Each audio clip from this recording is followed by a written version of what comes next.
Sam. Without ammo. Good friend of the show, Sam. Dude, the YouTube crowd has probably forgotten about Sam. Moved on from the new YouTube guys. They don't even know. I should just say the YouTube crowd in general, not even the new one, because, like, old YouTube crowd is literally just people who, like, came from my Twitch to watch the occasional, like, funny moments video. Like, new YouTube crowd, in air quotes, is just the YouTube crowd. Sam, good friend of the show over on Twitch. He used to be in my funny moments and, like, stream highlights here on YouTube. But it's just been a while since I've really done a lot of those. So he hasn't been on the YouTube in a bit. I sent a picture of my breakfast, and he replied, "What is that?" Because Sam likes to make fun of my cooking. It's kind of like I send the pictures to our group chat at this point, partially because I know that he's gonna have some smart-ass thing to say, and he always does. But yeah, I was talking about BO1 earlier, man. Like, BO1, it's just such a good zombies game. And, I mean, in a similar sense to why I love BO1 zombies so much, I think BO3 is the best and by far my favorite. Because BO3, I didn't mean to fire that shot, by the way. It had even more for every player, you know? You wanted something complex. You had, like, Shadows and Zet and fucking Origins. You wanted something simple. You had your Keynote, your Ascension. You had the Giant was on there. You still had Riese. You had all the World at War maps brought over. The World at War maps in BO3 are kind of Resident Sleeper, though, unless you're running Megas. Just because BO3 made the spawn the spawn speeds and such compared to, like, World at War BO1 even slower.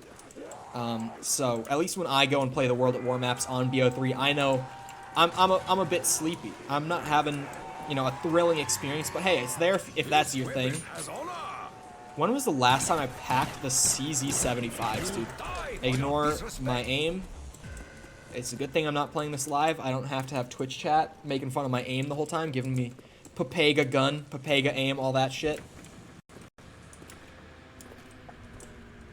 Sorry, quick sip of water. I've been talking a lot with no break. Okay, so I think, yeah, I'm gonna grab Mule Kick when I can get 4K points built up.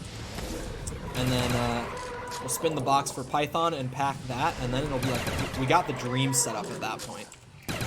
This honestly has gone so much smoother than I would have expected it to. Like, again, I really thought that I was gonna be sitting here, like, recording the first, like, 5 rounds or so over and over, because I was just gonna keep dying. Thankfully, that was not the case. We got monkeys, we got CZs pretty early. I managed to pack 2 pistols. Like, I'm pretty much, like, set up, and now I can just get some additional stuff to add on. Really. Like, I don't need more than what I have right now. But yeah, a lot of crazy stuff going on with BO3 right now. I know there's some people who are, like, mad at Lex, for even putting the... Or not so much mad at him, but at his editor, I guess. I mean, people are directing it at him. If anything, it should be towards his editor. People are unhappy that he put, like, the hacking thing in his video. Because they feel like it's giving him too much attention. And I can definitely see that. But at the same time, it's like, once this does blow over and the situation gets handled, it will be funny to look back on. Like, the fact that this guy would join his lobby, play RuneScape music for a few seconds, and then force crash his game. Like, that will be funny as, like, legacy content. I can kind of see both sides of it. I think in the short term, it's not good for him to have put it in, but for the long term, it'll be funny. Like, if you ever happen to open that video, and you were around for, like, this time, and you remember it happening, it'll be like, oh yeah, that hacker was going around and, like, playing RuneScape music. I think he just played the RuneScape music on Lex's stream, as, like, just to get extra attention on it. I never had something quite to that level. I know when I was getting, like, booted from my games, my game wasn't crashing. It was just booting me to the menu on BO2 and giving me an error code. Because what he was trying to do is pull me into an MP lobby.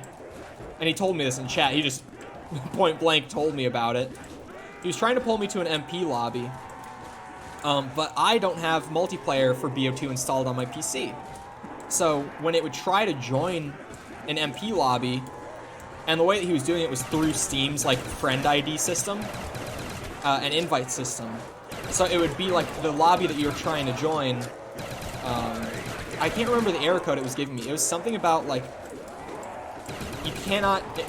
Fuck, what was it? It was something along the lines of like cannot accept invite because user is not on your friends list. But from what he said in chat, like it normally works for most people because they actually have multiplayer installed. It was just giving me the closest error it could. I guess they don't have a built-in error for accepting MP invites if you don't have MP installed. Because on console, they didn't have the game split up like that. It was just you had BO2 or you didn't on console, so I guess it makes sense. That was also like before COD games had proper, well-done PC ports. Like BO1, I have my FOV raised, but that's because I use a hotkey that I went into the config file and like bound a dev command to raise the FOV. Like I get into a BO1 game and every game I have to hit my U key, which is the one I set for it. And that's how I get my FOV raised up to, I think I have it at 90, because the default is like, I think the default for BO1 is 70.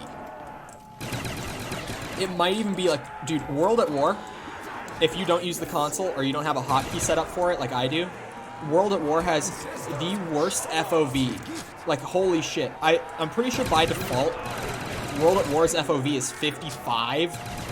Who the fuck made it that low? I also love when I raise my FOV on World at War, because I can see, like, unfinished first-person view models for a lot of weapons. The FG-42 is one of the best ones on World at War when I have it, because the butt of the gun, like the back end of the gun, just doesn't exist. Like the gun model just stops existing at some point in first person. It's hilarious. I love the visual issues that World at War has with me raising the FOV, which I'm pretty sure only happened because the FOV was so low by default. Because like I play at 90 on World at War, I know that is a fact. 90 is not that high of an FOV. Most people on PC who play on like higher FOVs, they play well above 90. 90 for me, 90 to 100 for my taste is normally perfect. I like to have a raised FOV, but I don't like to look like I'm playing the game through a fucking fisheye lens. Like I like to be able to see more of the game and like have a less nauseating viewport when you're sitting like within a foot of your monitor. But I also don't, I still want it to look like I'm, you know, in that first-person viewport, if I'm, especially in like a single-player game, for like immersion's sake. It's like, sure, I could play Alien Isolation. I don't know, that's just a game I played recently, or replayed. I'd played the game years before, but I replayed it somewhat recently. I could probably play that at like 120 FOV, but would I be able to get immersed while playing at 120 FOV? I'm sure I could, but it would take a good amount of time for me to adjust each time I sat down to play it, you know? One game I've been playing currently, that does not have FOV scale.